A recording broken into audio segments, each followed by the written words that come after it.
नमस्कार, मैं हूं आपके साथ ज्योति कनौजिया और आप देख रहे हैं इंटरनेट मीडिया। आइए रुक करते हैं आज की फटाफट खबरों की ओर। सूक्ष्म लघु एवं मझोले उद्यम मंत्रालय MSME ने महिला उद्यमिता को बढ़ावा देने के लिए अंतर्राष्ट्रीय महिला दिवस से पहले सोमवार को समर्थ अभियान शुरू किया है। केंद्रीय MSME मंत्री नारायण राणे ने कहा, MSME क्षेत्र महिलाओं के लिए ढेर सारे अवसर प्रदान करता है। अभियान महिलाओं को स्वरोजगार के मौके प्रदान कर उन्हें आत्मनिर्भर और स्वतंत्र बनाने में मदद करेगा। तमिलनाडु के कोयम्बटूर के रहने वाले 21 साल के सैनिकेश रविचंद्रन अब रूस के खिलाफ लोहा लेते नजर आएंगे। वह जंग शुरू होने के बाद यूक्रेनी सेना में शामिल हो गए हैं। इस बात की जानकारी सैनिकेश के माता पिता को भी नहीं थी।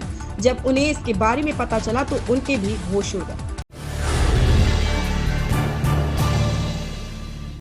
जेलेंस्की ने कहा कि मैं मैदान छोड़ने वाला नहीं हूं। हम हमेशा से ही कहते रहे हैं कि सोमवार का दिन बहुत कठिन होता है।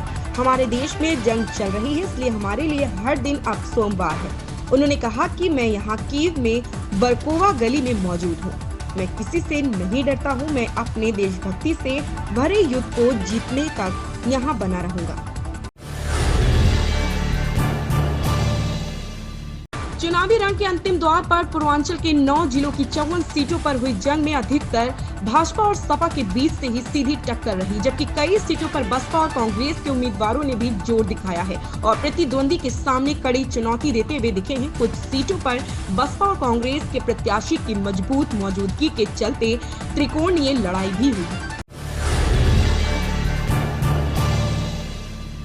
युद्धरत रूस व यूक्रेन से बार बार आग्रह के बाद भी पूर्वी यूक्रेन के सूमी शहर में फंसे भारतीय विद्यार्थियों की निकासी के लिए सुरक्षित गलियारा नहीं मिल पा रहा। इस पर चिंता जताते हुए भारत ने संयुक्त राष्ट्र सुरक्षा परिषद को सूचित किया है।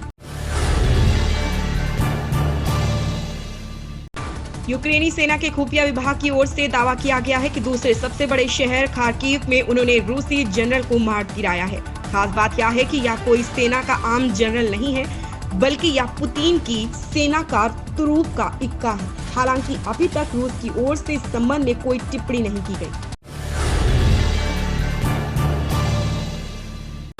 अभिनेता दिलीप को कुछ दिनों पहले ही केरल हाई कोर्ट द्वारा अग्रिम जमानत मिली थी, जिसके बाद ही अभिनेता ने कोर्ट में याचिका दायर की थी, जिसमें उन्होंने अपने खिलाफ दायर FIR को रद्द कराने की मांग की थी।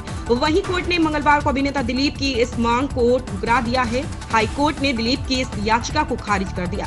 साथ ही कोर्ट ने जांच टीम को 15 अप्रैल तक जांच पूरी करने का निर्देश दिया है, जो अभिनेता दिलीप के लिए एक बहुत बड़ा झटका है।